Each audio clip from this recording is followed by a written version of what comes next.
Il existe des lieux sur cette terre qui semblent avoir absorbé quelque chose d'invisible. Quelque chose que les murs ne peuvent pas retenir. Que les années ne peuvent pas effacer. Des endroits où l'air lui-même paraît plus lourd, où le silence n'est jamais tout à fait silencieux.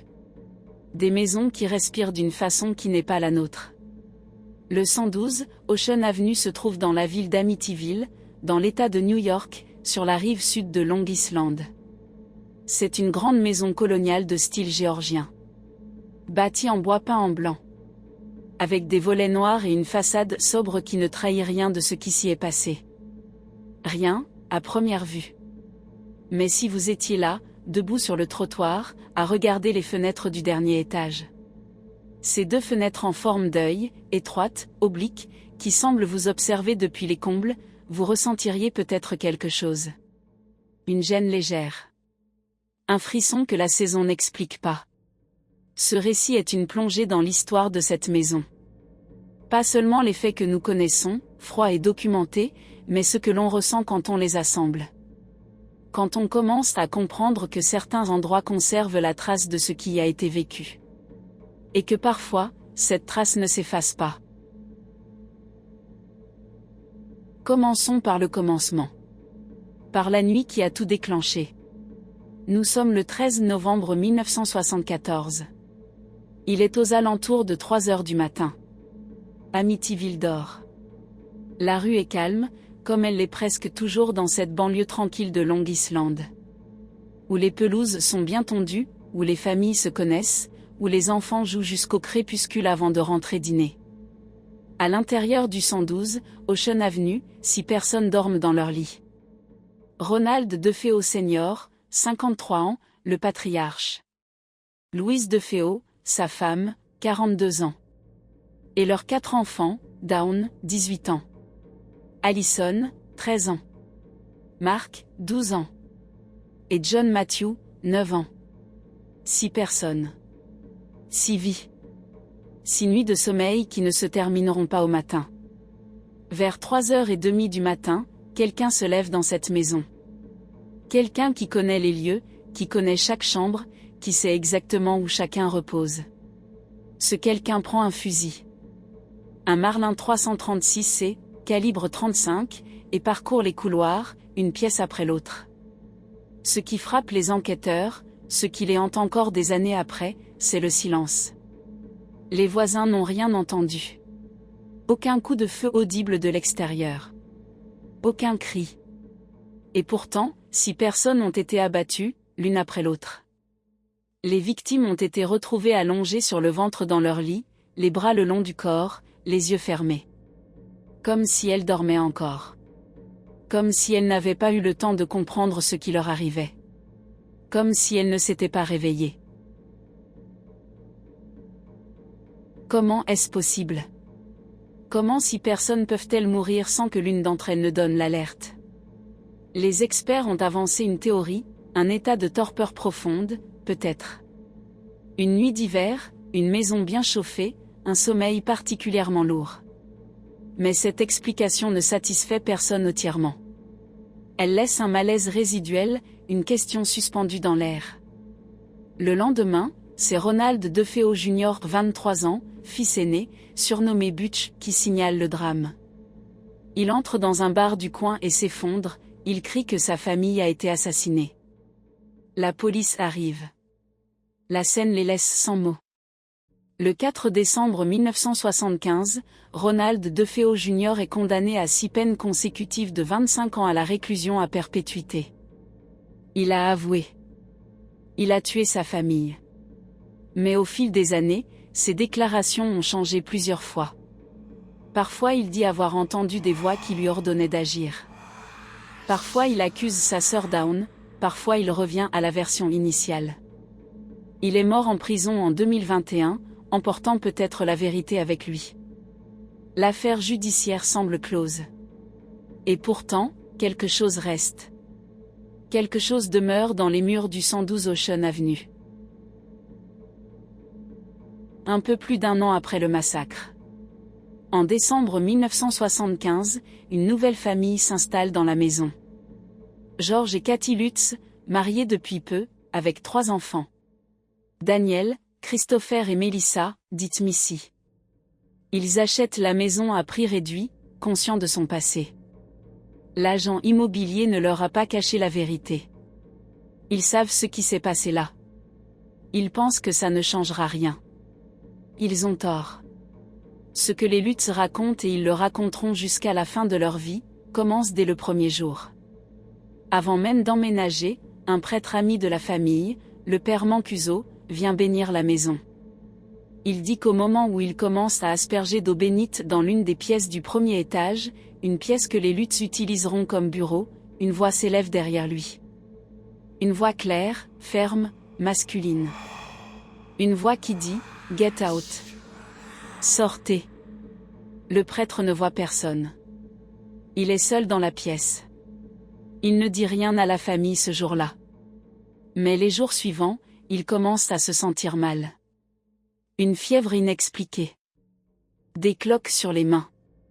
Il essaie d'appeler les Lutz plusieurs fois pour les avertir, et à chaque tentative, la ligne est coupée, parasitée, rendue impossible. Comme si quelque chose ne voulait pas que la communication passe. La famille, elle, s'installe. Les premières nuits, tout semble normal. Puis les choses commencent à changer. 28 jours. C'est tout ce que les Lutz ont tenu dans cette maison. 28 jours avant de partir en pleine nuit, sans emporter leurs affaires, sans jamais revenir. Voici ce qu'ils racontent. Georges se réveille toutes les nuits à 3h15 du matin. Précisément. Comme si quelque chose le tirait du sommeil à cette heure-là, à l'heure même, les enquêteurs le notent, à laquelle les meurtres de Féo ont été commis. Il se lève, il va à la fenêtre, il regarde le jardin. Il ne sait pas pourquoi. Quelque chose l'attire vers cette fenêtre. Il commence à changer de caractère. Lui, qui était décrit par ses proches comme un homme doux et sociable, devient irritable, renfermé, violent dans ses paroles. Il passe des heures devant la cheminée à alimenter le feu, obsessionnellement, même lorsque la maison est déjà surchauffée. Il néglige son travail. Il ne se rase plus. Sa femme dit qu'il lui arrive de l'observer dans son sommeil d'un regard qu'elle ne lui connaissait pas. Cathy, elle, fait des cauchemars. Des rêves dans lesquels la chronologie exacte des meurtres lui est révélée, des scènes qu'elle ne peut pas connaître, des détails qu'elle ne devrait pas savoir. Elle se réveille en sueur, tremblante, et il lui faut de longues minutes pour revenir à elle. La petite Missy, 5 ans, se fait une amie imaginaire. Elle l'appelle Jody. Elle dit que Jody est un cochon. Qu'elle a des yeux rouges. Qu'elle est très gentille. Que parfois, la nuit, Jody lui parle depuis l'extérieur de la fenêtre de sa chambre. La chambre de Missy est au premier étage. Un soir, Georges Lutz regarde par la fenêtre de la chambre de sa fille et voit 2 points lumineux rouges dans l'obscurité du jardin. Il sort dans le froid. Il cherche. Il ne trouve rien. Dans la cave, les ouvriers qui viennent faire des travaux découvrent une pièce cachée, minuscule, que personne ne connaissait. Les murs en sont peints en rouge. Les chiens de la famille refusent d'y entrer. Ils grognent face à cette porte close et reculent, les oreilles couchées. Des nuées de mouches envahissent une pièce du bureau, en plein hiver, par température négative. Des odeurs inexpliquées traversent les couloirs, parfums de femmes, puanteur soudaine, odeur de brûlé sans source.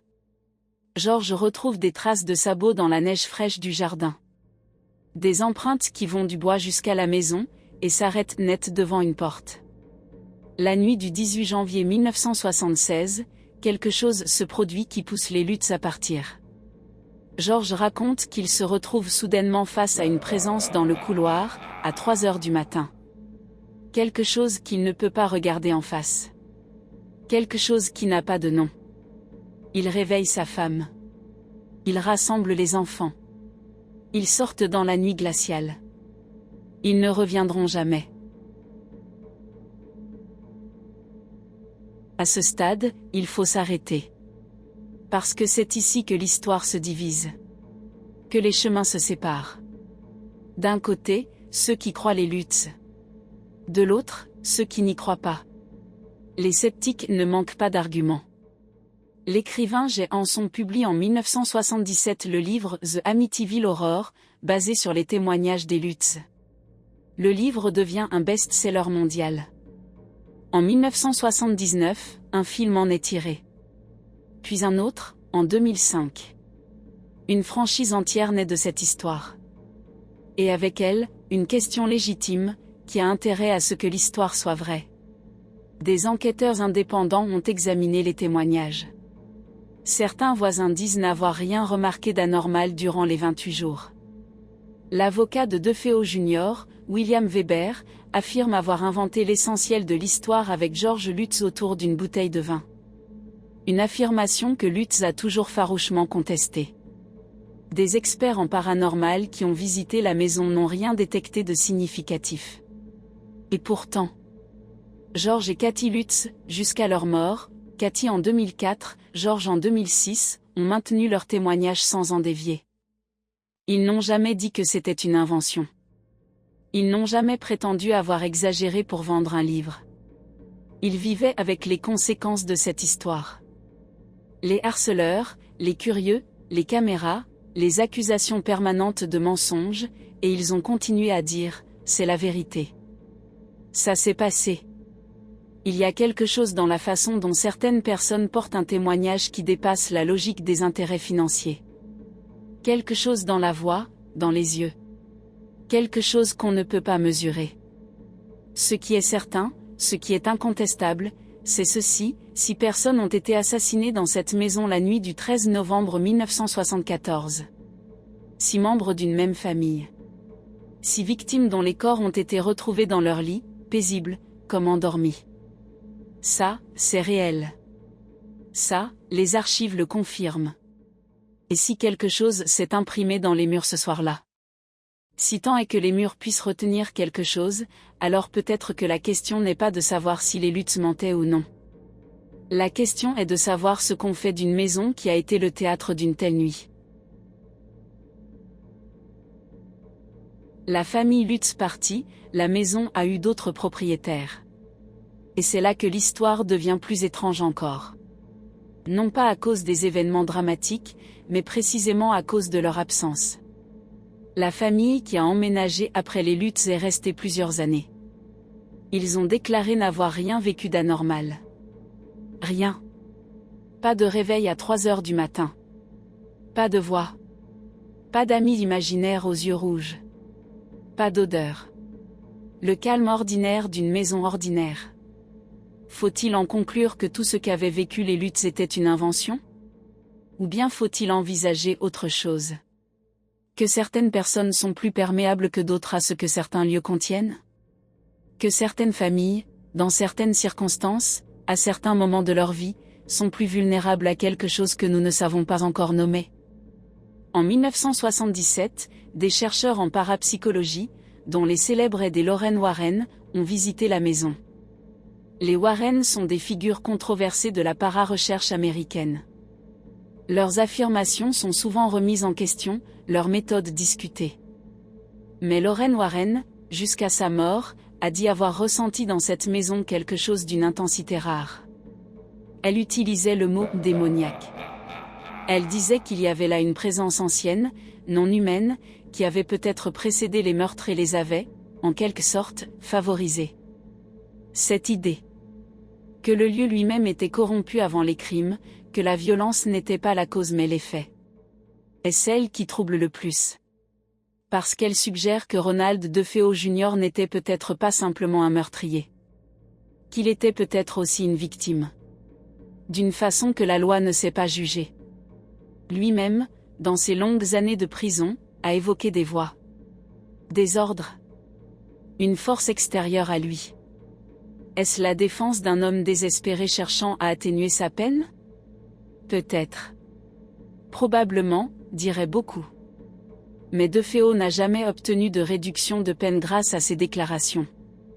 Elles ne lui ont rien apporté. Alors pourquoi les maintenir, jusqu'au bout? Et puis, il y a l'Internet.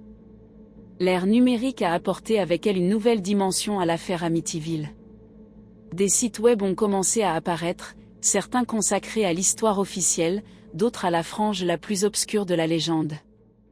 Et parmi eux, de temps à autre, surgissait quelque chose d'étrange. Des forums. Des fils de discussion. Des témoignages postés par des inconnus qui disaient avoir visité la maison, être passés devant, avoir photographié les fenêtres en œil du grenier. Et sur certaines de ces photographies, des images que leurs auteurs juraient ne pas avoir retouchées, on voyait, ou croyait voir, dans l'obscurité d'une des fenêtres du premier étage, la silhouette d'un enfant. Un petit garçon. Immobile. Regardant dehors. Ces images ont circulé. Elles ont été analysées, décortiquées, démenties plusieurs fois. La plupart des experts en imagerie numérique concluaient à des artefacts photographiques, à des jeux d'ombre et de lumière, à ce que l'on appelle la pareidolie. Cette tendance humaine à voir des visages là où il n'y en a pas, à construire du sens dans le hasard. Mais une image en particulier a résisté à l'analyse. Une photographie prise lors d'une session organisée par les Warren, publiée dans un ouvrage sur le paranormal. On y voit l'intérieur de la maison, dans le noir, et dans un couloir, une petite silhouette aux yeux brillants. Blanche. Floue. Comme si elle bougeait au moment du déclenchement. Des spécialistes en photographie ont conclu que l'image n'avait pas été manipulée avec les technologies disponibles à l'époque. Ils ne pouvaient pas l'expliquer. Ils ne disaient pas qu'elle montrait un fantôme. Ils disaient qu'ils ne savaient pas ce qu'elle montrait. Ce que vous faites de cette image, comme de tout ce que vous venez d'entendre, n'appartient qu'à vous. Aujourd'hui, la maison existe toujours. Elle a été rénovée, modifiée, le numéro de la rue a même été changé pour décourager les curieux et les pèlerinages morbides. Les fenêtres en œil ont été remplacées par des fenêtres ordinaires. Comme si les propriétaires successifs avaient voulu effacer ce regard depuis les combles, cette façon qu'avait la maison de vous regarder en retour. Elle a été vendue plusieurs fois. Elle vaut aujourd'hui plus d'1 million de dollars. La prime de la célébrité, disent les uns, la malédiction de la notoriété, disent les autres. Des agents immobiliers la décrivent comme une propriété historiquement significative. Un euphémisme qui dit tout et rien. Des gens y vivent. Des gens ordinaires, probablement, qui font la vaisselle, qui regardent des séries, qui dorment sans se réveiller à 3h15 du matin. Ou peut-être pas. On ne sait pas. Les propriétaires actuels ne s'expriment pas publiquement. Ils ont tiré les rideaux, au sens propre comme au sens figuré. Ce silence aussi est une forme de réponse. Alors, qu'est-ce qu'on fait de tout ça? Il y a plusieurs façons d'approcher l'affaire Amityville. La façon rationnelle, un homme a tué sa famille, une autre famille a peut-être inventé ou fortement exagéré une histoire pour en tirer profit, la maison est une maison, les murs sont des murs, et les fantômes n'existent pas. Cette version est cohérente. Elle est défendable. Elle s'appuie sur des faits vérifiables et sur une certaine logique du monde. Et puis il y a l'autre façon. Celle qui ne dit pas que les fantômes existent, mais qui dit que nous ne savons pas exactement ce qu'est la mémoire d'un lieu. Que nous ne comprenons pas encore tout à fait comment la violence extrême peut ou non laisser une empreinte dans un espace. Que l'expérience humaine déborde parfois les cadres que nous lui construisons. Que certaines personnes, dans certaines conditions, perçoivent quelque chose que d'autres ne perçoivent pas, et que cela n'en fait pas des menteurs. Ce que nous savons avec certitude, c'est ceci. Le 13 novembre 1974, 6 personnes ont été tuées dans cette maison. Elles s'appelaient Ronald, Louise, Dawn, Allison, Mark et John Matthew DeFeo. Ce sont de vraies personnes. Elles ont vécu, aimé, eu peur, espéré. Elles ont eu une dernière journée, un dernier dîner, un dernier coucher. Et quelque part dans la nuit, quelque chose s'est brisé, et elles ne se sont pas réveillées. C'est ça, la vérité centrale de cette histoire. Pas les yeux rouges dans le jardin, pas les photographies floues. 6 vies. Brutalement interrompues. Le reste, le paranormal, les témoignages, les débats, est peut-être la façon que nous avons de ne pas regarder cette vérité-là en face. De mettre autre chose entre elle et nous. Du mystère, de la peur, du surnaturel. Parce que la vraie horreur de l'affaire Amityville n'a pas besoin de fantômes. Elle a juste besoin de la nuit du 13 novembre 1974. Et d'un couloir silencieux. Et de 6 personnes endormies. Si vous passez un jour par Amityville, Long Island, et des milliers de gens le font chaque année, en voiture, ralentissant devant la maison, regardez les fenêtres. Pas les fenêtres ordinaires du bas, avec leurs rideaux blancs. Regardez là-haut. Vers les combles. Là où il y avait autrefois ces 2 ouvertures obliques, étroites, qu'on appelait les yeux de la maison. Elles ne sont plus là. On les a supprimées. Mais le souvenir de leur regard, lui, est resté. Si tu aimes ce genre d'histoire vraie et d'enquête paranormale, sache que je publie une nouvelle vidéo chaque mardi et jeudi à 18h. Et juste avant de partir, un petit détail, la majorité des personnes qui regardent ces vidéos ne sont pas encore abonnées. Alors si tu veux continuer à suivre ces enquêtes et ne rien manquer des prochaines histoires, tu sais ce qu'il te reste à faire. On se retrouve très bientôt et surtout bonne nuit.